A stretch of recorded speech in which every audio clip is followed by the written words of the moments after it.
siqhubekele phambili. Uyazi khona umuntu ovela be serious mfana uvela ubone kahle ukuthi lana fanele uvela uyibone inkulumo yakho.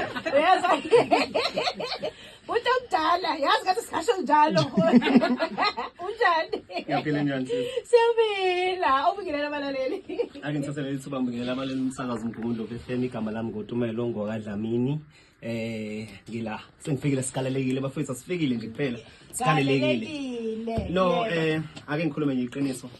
Anginayo experience about umsakazo but ngithe mangiyibona ipost idlula ku Facebook ngathi no kumele ngizame lento. And I think into engisizele kakhulu ukuthi ke most of the time ngijwayele ukwenza ama motivations on schools nginaku TikTok ukuthi ngenza ama motivations, so lokho bekuba kwagcina sekuba yipassion. But after uMgungundlovu ukhiphe le post leyana ngafaka nje voice note, I think ngawenza mhlawumbe azabe mathathu esifunga ifaka phakathi.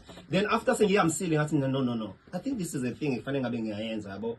So I was like ngafikela ama ideas amaningi ayifikela ukuthi yazini when you can be good kuma podcast yabo. So I was like okay, maybe this is my passion. Ake ngizame ngiqhubeke angazi noma ngizobizwa, so I was not having faith ukuthi mhlawumbe ngizobizwa because bengazi ukuthi ama competitors maningi. But ngaba naleyo nto ukuthi okay fine ngoba vele sengibonile ukuthi lento into engiyiphiwe. Uma ukuthi mhlawumbe angisafike ku top 5 into engizoyenza ke sengizobe ngivula i-podcast because vele abantu bayangithanda nje, ngiyakuthanda, ngiyakwazi nokukhuluma, ngiyakwazi noku-interact nabantu. So I thank uMgungundlovu for this opportunity nomsondozi municipality. Thank you.